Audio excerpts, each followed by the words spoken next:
Exchange of gases in other organism. हमने human के बारे में पढ़ा कि ह्यूमन में किस तरह से गैसेस एक्सचेंज होते हैं, O2 और CO2 किस तरह से बॉडी में आपका एंटर कर रहा है, ऑक्सीजन कैसे एंटर कर रहा है और कार्बन डाइऑक्साइड कैसे आपका रिमूव हो रहा है। अब हम लोग दूसरे ऑर्गेनिज्म की बात करेंगे कि दूसरे ऑर्गेनिज्म में गैसेस एक्सचेंज जो O2 CO2 का किस तरह से होता है। तो फर्स्ट हम लोग पढ़ेंगे रेस्पिरेशन इन अमीबा। अमीबा क्या है? अमीबा एक सिंगल सेल्ड एनिमल है। उसका बॉडी जो है वो सिर्फ और सिर्फ एक सेल का बना हुआ है। वो एक सेल के थ्रू ही अपना सारा मेटाबॉलिक एक्टिविटी वो परफॉर्म करते हैं। तो अमीबा जो है अपने गैसियस एक्सचेंज करने के लिए डिफ्यूज़न प्रोसेस पर डिपेंड होते हैं। तो डिफ्यूज़न प्रोसेस हम किसे कहते हैं? तो डिफ्यूज़न प्रोसेस हम लोग कहते हैं the movement of substances from higher concentration to lower concentration.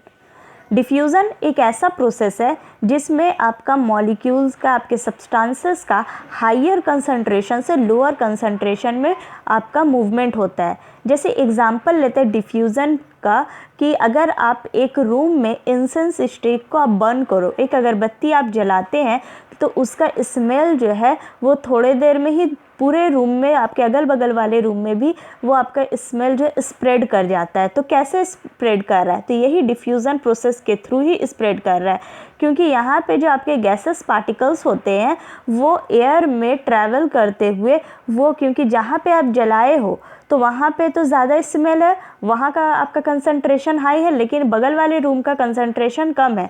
तो ये आपका हायर कंसंट्रेशन से लोअर कंसंट्रेशन की तरफ, यानी आपके जिस रूम में आप बर्न किए हो वहाँ से दूसरे रूम में जहाँ लोअर कंसंट्रेशन है वहाँ पे ये मूव करते हुए चला जाता है।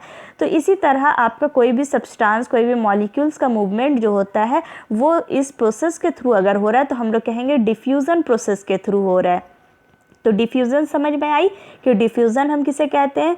तो डिफ्यूज़न जो है वो आपका गैसेस में भी होता है। डिफ्यूज़न आपके यहाँ पे आपका देखिए कि मैंने यहाँ पे जो इंसेंस स्टिक का दिखाया बताया कि वो आपके क्या थे कि गैसेस मीडियम में हो रहे हैं। तो यहाँ पे अमीबा जो है वो आपका गैसियस एक्सचेंज जो है वो भी आपके सिंपल डिफ्यूज़न प्रोसेस के थ्रू करेंगे। अमीबा जो है वो आपका कहाँ पे रहता है? तो अमीबा लिव्स इन वाटर, और उस वाटर में जो डिज़ोल्व ऑक्सीजन है उस ऑक्सीजन को वो अपने सेल मेम्ब्रेन के थ्रू जो है ऑक्सीजन को वो बॉडी के अंदर जो है वो आपका इनटेक करता है। ठीक है, तो ऑक्सीजन कहाँ से ले रहा है? जहाँ पे वो जिस वाटर में वो सरवाइव कर रहा है उस वाटर में जो डिज़ोल्व ऑक्सीजन है उसको वो इनटेक किया अपने सेल मेम्ब्रेन के थ्रू। तो जब वो सेल मेम्ब्रेन यानी कि जिस मीडियम में वो रह रहा है, पानी में रह रहा है, तो वहाँ पे तो बहुत ज़्यादा पानी है तो वाटर का कंसंट्रेशन ज़्यादा हुआ, लेकिन उसके बॉडी के अंदर वाटर का अमाउंट कम है तो बॉडी के अंदर कैसा कंसंट्रेशन हुआ? Lower concentration. तो मूवमेंट कहाँ से कहाँ होता है डिफ्यूज़न में? हायर से लोअर, यानी सराउंडिंग मीडियम से वाटर जो है उसके बॉडी में एंटर करेंगे। तो इसी प्रोसेस को हम लोग कहेंगे डिफ्यूज़न। तो यहाँ पे समझ में आई कि डिफ्यूज़न कैसे होता है अमीबा में। अमीबा वाटर में रहते हैं और इस वाटर से डिज़ोल्व ऑक्सीजन उसके सेल मेम्ब्रेन के थ्रू एंटर कर रहा है। कौन से प्रोसेस के थ्रू? डिफ्यूज़न प्रोसेस के थ्रू। अमीबा का जो साइज होता है वो बहुत ही स्मॉल साइज के होते हैं और इसका बॉडी छोटा होने के वजह से, इसका बॉडी सिंपलर ऑर्गेनाइजेशन होने के वजह से, बहुत ही छोटा होने के वजह से ऑक्सीजन जो है तुरंत पूरे पार्ट्स में ये तुरंत स्प्रेड हो जाते हैं और तुरंत ऑक्सीजन वो सारे पार्ट तक ये पहुंच जाता है। अब जब सारे पार्ट तक ऑक्सीजन पहुंच जाएंगे तो उसका सेल सेलुलर रेस्पिरेशन परफॉर्म करेगा। अब सेल जब रेस्पायर करते हैं तो कार्बन डाइऑक्साइड प्रोड्यूस करते हैं। वो कार्बन डाइऑक्साइड जो है अब उसके बॉडी से वापस मीडियम में इसी डिफ्यूज़न प्रोसेस के थ्रू ही रिमूव हो जाएगा।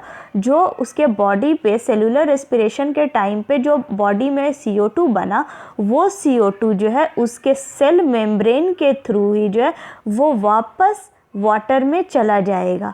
और यहाँ पे भी कौन सा प्रोसेस आपके इन्वॉल्व होंगे? Diffusion process.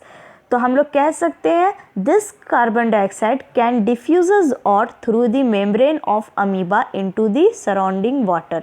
तो इस तरह से आपका गैसेस एक्सचेंज हो रहा है O2 और CO2 का अमीबा में।